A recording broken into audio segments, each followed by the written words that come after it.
Bonjour! Aujourd'hui, je vais répondre à une question qui revient souvent concernant le tournage.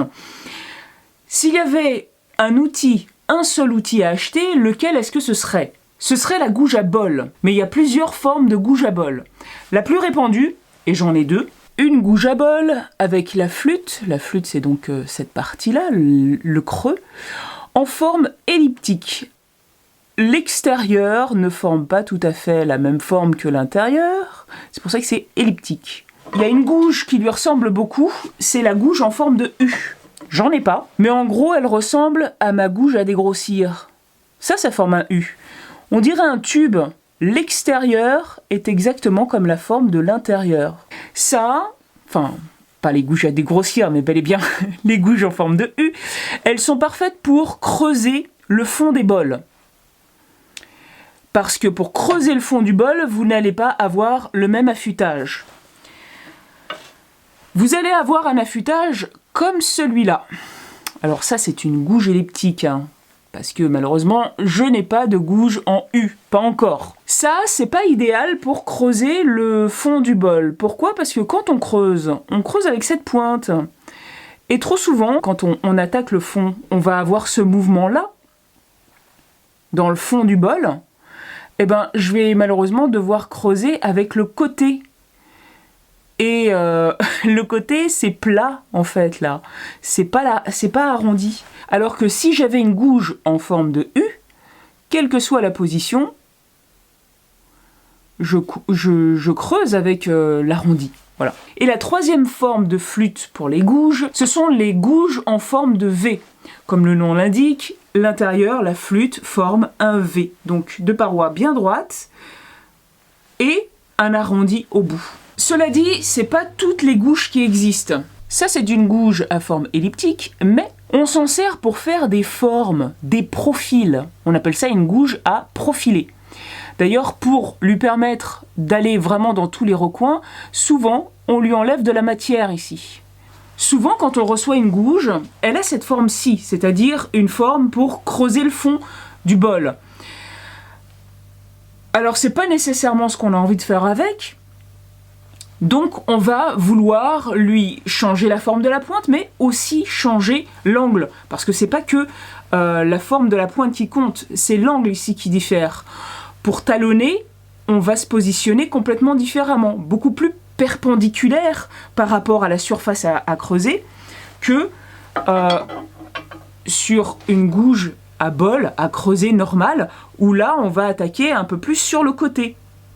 Vous voyez, tout à l'heure j'étais comme ça, là c'est plutôt comme ça. Pour changer la forme de votre gouge, je vais pas vous faire de vidéo parce que Marc Dubuc en a déjà fait une et il montre exactement tout ce qu'il faut faire pour arriver à la forme que vous souhaitez avoir.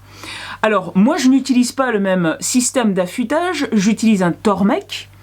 Le principe du Tormek, c'est d'enlever un minimum de matière. Donc, quand on a un Tormek, il faut changer la forme sur un autre touret. Moi j'ai un petit touret à sec qui coûte vraiment rien du tout, je l'ai depuis très très longtemps. Dessus, j'ai installé un accessoire Tormek qui me permet d'avoir exactement les mêmes réglages que sur mon T8. J'enlève toute la matière qu'il y a à enlever et ensuite, je viens finir l'affûtage sur mon T8. J'ai comme ça un affûtage parfait, j'enlève le morphile et je peux commencer à tourner. Quand on enlève de la matière sur un touret à sec, il faut, même si c'est du métal HSS, toujours penser à tremper la gouge dans de l'eau avant qu'elle devienne vraiment chaude. Ça se voit tout de suite, mettez de temps en temps vos doigts, dès que ça commence à être un peu chaud, voilà, c'est le moment de plonger dans de l'eau. Alors faites attention aussi parce que l'eau a tendance à chauffer. Donc la première fois que vous plongez dans l'eau, l'eau est bien froide, mais les fois d'après, il faut penser à bien laisser longtemps parce que l'eau se tiédit. Je me suis toujours demandé ce qu'il y avait comme différence entre une gouge qui coûte très très cher et une gouge qui coûte 4 fois moins cher. Des fois, il y a des écarts comme ça. Ce que j'avais compris au début, c'était qu'il fallait impérativement du métal HSS. Il faut impérativement du métal HSS. Et dans le métal HSS, il y a différentes qualités. Donc les prix, souvent, se distinguent par la qualité de l'acier. Le premier niveau de qualité, souvent il n'est pas mentionné, c'est du M2. Ensuite, il y a du M4. Après, il y a encore d'autres niveaux. Donc ça veut dire que la qualité de base, quand on parle de HSS, c'est du M2. Entre deux fabricants, la qualité change également, même si on parle de M2. Je peux vous assurer qu'il y a vraiment de grosses différences. Et elles se sentent sur 2 points.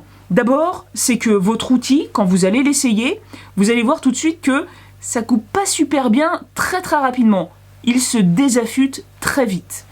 Ensuite, il y a quelques mois, on m'avait prêté des gouges qui, d'abord, la flûte était assez courte. Elle n'était pas longue comme ça, elle arrivait là.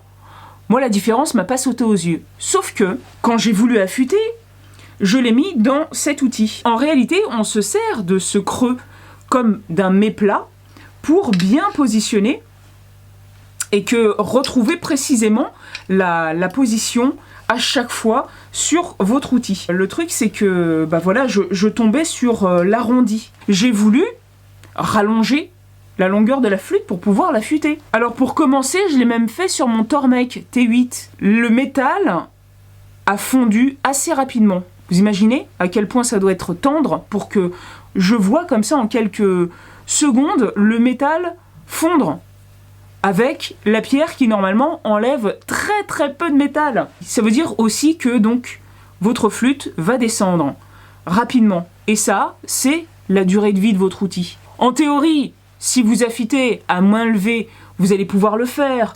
Mais en réalité, quand vous avez très peu de marge de manœuvre ici, votre outil devient de moins en moins utilisable parce que voilà, sur le porte-outil, vous allez le poser où si ça arrive là? Voyez, vous imaginez la marge de manœuvre que vous avez, c'est pas grand-chose. Et pour finir, comme vous remarquez, il y a des diamètres différents. Celui-là, il fait 1 cm, et celui-là, on dirait qu'il fait beaucoup plus, mais en réalité, il fait que 12 cm.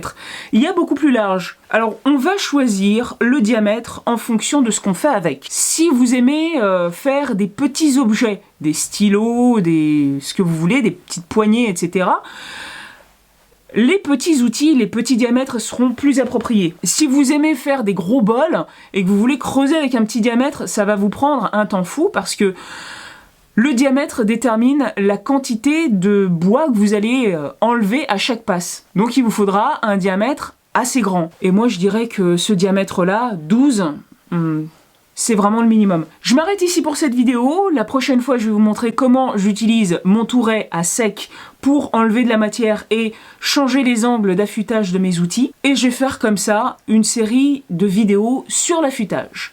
Comme d'habitude, si la vidéo vous a plu, likez-la, partagez-la, laissez-moi un commentaire et abonnez-vous si ce n'est pas déjà fait. À bientôt!